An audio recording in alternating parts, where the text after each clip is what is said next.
ఓం గం గణపతియే నమః. యూట్యూబ్ ప్రేక్షకులకు నమస్కారం. వివాహం ఆలస్యం అవటానికి జాతకంలో రకరకాలైనటువంటి కారణాలు ఉంటాయి. ఈరోజు నేను దానిలో ఒక కారణం తెలుపుతూ దానికి సరైనటువంటి రెమెడీ కూడా చెప్తాను.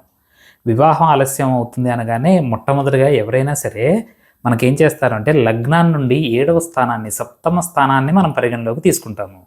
ఈ సప్తమ స్థానానికి ఎంత ఇంపార్టెన్స్ ఉందో ఇప్పుడు నేను చెప్పబోయేటువంటి 2 స్థానాలకి కూడా అదే ఇంపార్టెన్స్ ఇవ్వండి.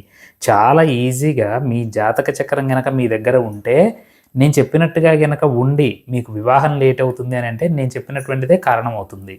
ఏం లేదండి, ఇప్పుడు మీ దగ్గర జాతక చక్రం ఉందనుకోండి, చక్కగా దాన్ని ఓపెన్ చేసి పెట్టండి. దాంట్లో లగ్నము లేదంటే లా అని రాసి కానీ లేదంటే 2 గీతలు కొట్టి కానీ ఉంటాయండి.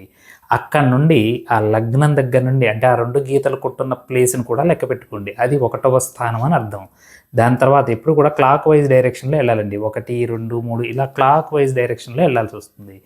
ఈ క్లాక్ వైజ్ డైరెక్షన్లో లెక్క పెట్టినప్పుడు మీ జాతక చక్రంలో లగ్నం నుండి 3వ స్థానాన్ని అబ్జర్వ్ చేయండి. దాని తర్వాత 9వ స్థానాన్ని అబ్జర్వ్ చేయండి. ఈ 3వ స్థానంలో గనక అంటే మీ లగ్నం నుండి 3వ స్థానంలో గనక ఏదన్నా పాపగ్రహం ఉందేమో గమనించండి. అలానే సేమ్ టు సేమ్ మీ లగ్నం నుండి 9వ స్థానాన్ని చూడండి. ఈ 9వ స్థానంలో కూడా ఏదైనా పాపగ్రహాలు ఉన్నాయేమో అబ్జర్వ్ చేయండి.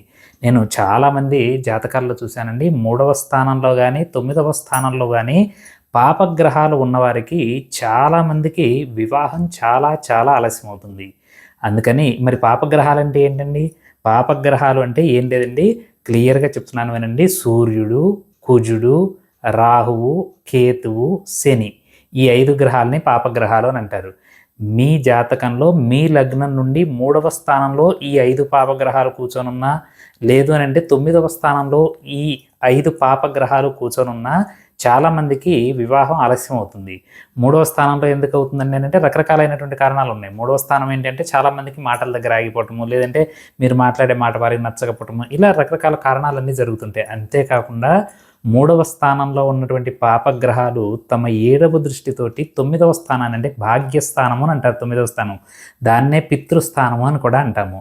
అంటే పితృస్థానం మీద ఏదన్నా పాపగ్రహ వీక్షణ పడింది అని అంటే దాన్ని మనం పితృదోషం కిందనే కన్సిడర్ చేయాలి. ఇంకా పితృదోషానికి చాలా కారణాలు ఉంటాయండి.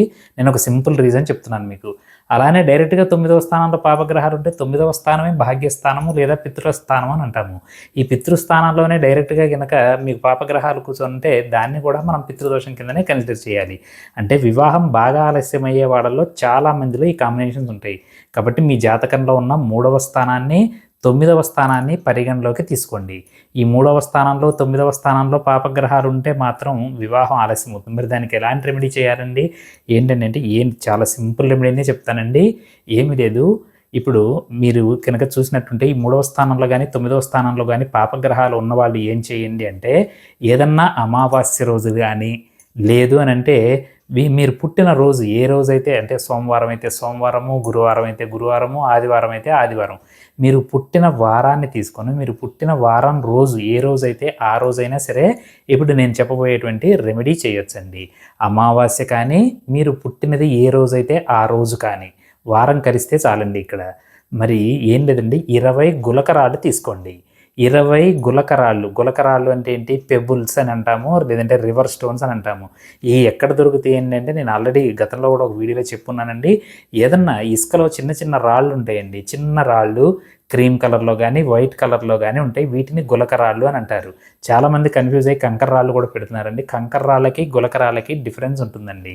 మీకు కనుక గులకరాళ్ళు దొరకకపోతే ఏదైనా ఆన్లైన్లో అయినా సరే మీరు పెబుల్స్ అని కొట్టగానే వచ్చేస్తాయండి.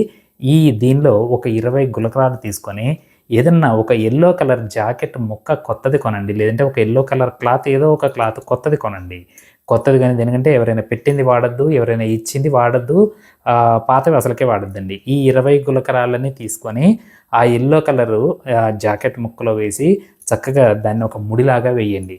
1, 2, 3 ముళ్ళేసి ఒక మూటలాగా తయారవుతుందండి. ఈ మూటని మీరేం చేస్తారంటే మీరుంటున్న ఇంట్లో నైరుతి మూల ఉన్నటువంటి బీరువా లోపల కానీ, నైరుతి మూలలో కప్బోర్డ్ ఉంటే కప్బోర్డ్ లోపల కానీ అది ఒక ఆర్నమెంట్, ఒక ఆభరణం అని భావించి దీన్ని దాచిపెట్టండి. దీన్ని దాచిపెట్టిన కొన్ని రోజులకి ఏమవుతుంది అని అంటే మీకు ఈ 3వ స్థానం నుండి 9వ స్థానం నుండి వచ్చేటువంటి పితృదోషాలని ఈ గులకరాళ్ళు ఏం చేస్తాయంటే ఆపుతాయి కొన్నాళ్ళు ఆపటం మీన్స్ దానివల్ల ఏమవుతుందంటే పితృదోషం అనేది చాలా వరకు పోతుంది, మైన్యూట్ అయిపోతుంది. ఎప్పుడైతే మనకి పితృదోషం మైన్యూట్ అయిందో అప్పటి నుండి మనకి రిజల్ట్స్ రావడం అనేది మొదలవుతూ ఉంటాయి.